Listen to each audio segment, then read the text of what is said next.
What happens when an entire city decides to go outside and have fun? In the 18th century Istanbul, a garden revolution took place. The old, private world of the elite was replaced by public squares filled with coffeehouses, swings, and vibrant crowds. Welcome. Today we're exploring how the Ottomans invented a new public lifestyle. We'll see how poets wrote guides on how to flirt in the park, how the Sultan built fountains to win the public's favour, and why the most popular activity in the city was simply looking and being seen. Let's take a walk through the Golden Horn. Don't forget to give a like and subscribe our channel. Welcome to the deep dive. Today we're going to get into the really unexpected reality of 18th century Istanbul. Right. I think when most people picture the city, they imagine this very serious, very sober imperial capital. Topkapi Palace, these huge domes, a very controlled environment. Exactly. But the sources we have today, and we're talking chroniclers, poets, travelers' accounts, they just paint a completely different picture. They really do. They show an 18th century that was, well, a time of radical social and urban change. And the most vibrant modern public life, it wasn't happening inside the old city walls. No, it's all happening outside them. Centered entirely on these new public gardens and huge promenades. And that's really the central revelation here, isn't it? These gardens became the main stage for social life, for leisure. And what's so key historically is the mix of people you'd find there. It wasn't just the elite. Not at all. These were places for, a whole range of social classes, ranks, ages, and crucially, women and children were there. Who were, pretty much absent from earlier depictions of public life, which were all about the male-only spaces like taverns or coffee houses. So our mission today is really to look past the stately architecture and the official histories. And uncover this dazzling, almost raucous spectacle of urban life. Exactly. These sources describe a society in motion, where you have Turks, Rayas, and Franks all mixing together. And just for clarity, Rayas are the non-Muslim subjects, and Franks are Europeans or Westerners. Right. And they're all there, dressed in what one source calls an infinite variety of luxuriant habiliment. So just incredible, elaborate clothing, and they're mixing, they're flirting, they're entertaining each other right out in the open. It is a complete melting pot of pleasure. And the material is, it's surprisingly explicit about it. To sort of set the stage, let's just jump into a quote. A poem from the time says, "Come quick, look this once. There's no ban on the eye." I love that. No ban on the eye. It tells you everything. Yeah. These spaces were designed, first and foremost, to be seen in and to be enjoyed. It's a complete reversal of that guarded, traditional imperial identity. Okay, so let's unpack this. Let's really get into the social intensity by focusing on one key spot, the Garden of Caerphilly. It was a really well-known venue. And the sources have what you could almost call a manual of seduction. A manual of seduction, really? For who? For men. For men who wanted to successfully attract women in these new public spaces. Wow. The detail here must be incredible. It's not just about what to wear, is it? Not at all. It's about your entire presentation, this whole performance.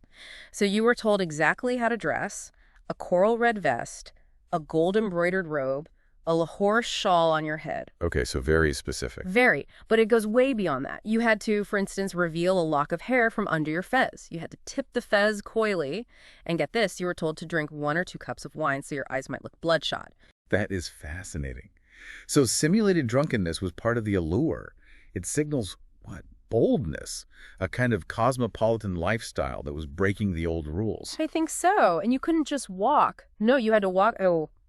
swaying cypress and make every stride like a lion's. It's all choreographed. And the women in all this, they weren't just passive spectators, right? The source is pretty clear that they were active participants. Absolutely. The accounts describe women laughing from behind the veil, singing songs, actively enticing men by letting a mantle fall or looking out of the corner of their eye. But the most provocative detail, it's about physical accessibility. The swings. The swings. It describes women on swings set up in a cypress tree. Which is just such a clear window into the casualness of it all. It's a moment of physical freedom that would have been totally unthinkable anywhere else. The account says the women were casually clad, and as one of them rocks the swing, her gown falls open, revealing, and this is the poet speaking, showing every bit of her to you. To you, she lets her trouser tie be seen. To you, perhaps, her secret treasure. I mean, that's as public as flirtation gets. It completely contradicts everything we think we know about a segregated, veiled capital. And the sense of movement, it's not just in the poetry, you see it in the art, too. Oh, absolutely. The older 16th century courtly art is all very static, very staged. But the 18th century images, they are, as the source says, strikingly full of movement. You see people just lounging around. Lounging, smoking, eating. You see men napping, young boys and girls climbing trees. It's a genuine slice of life. This whole focus on leisure, it really changed the culture. The garden became a recurring theme in the visual arts. A lot like the Fête Champêtre, those rural festival paintings that were getting popular in France with painters like Watteau around the same time. The theme was shared pleasure. And this shift wasn't just visual, it was literary, it was geographical. Classical Ottoman poetry used to be all about the anonymous enclosed garden. Right, these very generalized metaphors for elite pleasure. Yeah. But the new poetry, from people like Nadim, it drops all that. And it starts naming real places. Real gardens. Kandili, Çubuklu, Göksu. The focus moves from abstract ideas to the concrete social experience of hanging out in a specific public place. And this tracks a huge shift in the city itself. Istanbul's whole center of gravity is moving away from the old walled city. Out towards the suburbs along the Bosphorus and the Golden Horn. And that's because there was a ton of construction and renovation after the court moved back to the city in 1703. So how did these formerly exclusive imperial gardens actually become public spaces? Well, often it was pretty simple. The imperial gardens, the Haspa, they would just fall into neglect. You know, warfare, no maintenance, or the court just moves on. A bit like what happened with some royal gardens in Europe, like St. James in England, or the Jardin du Luxembourg in France. Exactly the same trajectory. They lose their exclusive feel, they deteriorate, and they become accessible to everyone else. But sometimes the state actually stepped in to open a garden. But it wasn't always out of, the goodness of their hearts. Not at all. It was often a very pragmatic solution to repeated instances of public disorder, or just to stop a place from falling apart completely. The Calendar Garden is the classic example of this. The perfect example. It had become this hangout for what the sources call the city's riffraff. So, to get ahead of the problem, Sultan Mustafa III orders barracks for the Gardener Corps to be built right there. So he stations a police force on site. Right on site. Then he converts a part of the garden into a public promenade, a mizire. So the control, the policing, it's baked in from the very beginning. Which sets up this core tension we need to talk about. Another way this happened was through the WAC system, the charitable endowment. The WAC system was so crucial. An elite figure would endow a piece of land, build a new mosque, some shops, a public fountain. And by opening up the gardens around it, they basically create these new self-sustaining villages like Kandili or Emergan. So we get to the central paradox. The state elite are actively encouraging this vibrant garden culture. It's good for their image, it's urban development, but at the same time, they're trying to aggressively keep it in check with law enforcement. It's a total tightrope walk between magnificence and management. They want the vitality, but they are terrified of the social solidity that comes with it. And yet, they did cater to public demand. You see these huge, ornate cubicle fountains, the Maidan fountains, popping up everywhere. And coffee houses getting integrated right into the gardens themselves, in places like Tofane or Emergan. These places were selling an experience. Much more than just a place to sit. They had shade, fresh water, coffee, water pipes, musicians, vendors. I mean, the sources even say that the open-air prayer places, the namazga, had to appeal to a sensual, not just a spiritual side, to get people to come. But the state's attempt to contain all this is what's so revealing. The sources argue that building all these new public spaces was actually a precaution against the possible implications of changing social practices. That's critical. They were trying to channel social change, not suppress it. They were defining the physical space where public life could happen. And the key figure in this was the Bostancıbaşı, the chief gardener. But by the 18th century, his job title was, let's just say, a bit of an understatement. He was basically the chief of police and the morality enforcer for all public spaces along the suburban shores. The Sultan's eyes and ears. And his authority was absolute and swift. The sources give this just shocking example. If the Bostancıbaşı came across a boat with a mixed party of men and women singing, he would what? He would sink the boat without further ado. Wow. Just like that. Just like that. Immediate capital justice for what seems like, a pretty harmless bit of fun. It just shows the level of state panic about uncontrolled social mixing. And this panic was formalized through sumptuary laws, and the focus of these laws had really shifted. It had. Back in the 16th century, the worry was about coffee houses, about political unrest. By the 18th century, the focus is squarely on the gardens. The problem isn't sedition. It's that all these different groups, age, gender, social class, are mixing too freely. It was threatening the whole idea of hierarchy. So the laws targeted two main things. First, gender segregation. You see edicts banning women from certain gardens entirely, and even at family picnics, travelers noticed men and women would sit on separate sides. And the second target was fashion. Yes, fashion and status. Laws were constantly dictating what people could wear to maintain stable status displays. Because the rising middle classes were using clothes to signal a status they hadn't inherited. Which was a direct threat to the imperial order.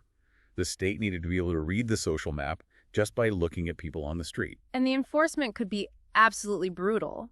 Laws went after non-Muslims for adopting a Frankish style, or, famously, for wearing yellow shoes, which were for Muslims only. But the state's response could be just so disproportionate. Women were criticized for impudence in their outfits. And then you have that truly horrific case from 1730 of a woman drowned in the sea in broad daylight. For what they called sartorial impudence. It wasn't just a punishment, it was a violent public message. One source grimly says it was meant to reform not only women's dress, but also mended their souls. But, and we have to stress this, these rules were only partially effective. Right. I mean, the fact that they had to keep issuing these laws and all the eyewitness accounts of intrigues, galantes, and people breaking the rules, it proves that the new social behaviors just kept going. People were always pushing the boundaries. And that negotiation, that's really the heart of the story here. It even started to blur the lines between what was private and public. Take Sadabad, the imperial garden. It was supposed to be exclusive. But it became this huge attraction, mainly because the public promenade next to it had a great view of the palace. The engravings from the time suggest people just wandered in and out. The imperial magnificence was now a public spectacle. And that proximity, the closeness of the courtly world and the urban world, that's what created all the excitement and vitality. The state had to show off its grandeur, even if it meant losing a bit of control over who was looking. Which brings us back to that poet Nadimam and his line, "Come quick, look this once, there's no ban on the eye." The sight, the pleasure, was now for everyone, no matter what the bostanjabashi wanted. And ultimately, this garden culture, it nurtured new kinds of sociability that just shrunk the distance between the elite and the popular spheres. It became, as the source says, the prime avenue of a blossoming Ottoman public sphere. It fundamentally changed Istanbul. What a deep dive. We went from these shocking, flirtatious scenes in Kavthane, with its seduction manuals, all the way to the complex politics of urban development. These gardens were never just for fun. No, they were arenas where people were negotiating new identities, new fashions, new social rules, all while under this intense state microscope. And that brings us to that final, really profound question about governance that these sources raise. It's that the state elite actively created these public spaces, like Calendar and Kusiksu. They built the venues for joy and social life. But the very next thing they did was build police barracks right next to them. They stationed morality enforcers at the door. So why? Why does a government build the stage for social joy, and at the same time station the police to watch over that very joy? I think it suggests that the state, even as it's trying to modernize, saw the unmediated happiness of its people as an inherent threat. Something to be contained. Channeled, contained, and disciplined the second it steps out into the public light. A profound thought. It makes you wonder what public spaces today serve that same dual role, functioning as social magnets while also being sites of really intense state regulation and monitoring. Something to think about the next time you're in a park. Ultimately, the gardens of 18th century Istanbul were more than just places to relax. They were the stage where a new urban culture was born. From the swings of Kağıthane to the coffee houses of Emirgan, these spaces blurred the lines between the elite and the public, creating a legacy of leisure that shaped the city. If you enjoyed this look into Ottoman history, please hit the like button and subscribe to the channel for more stories from the past. Thanks for watching.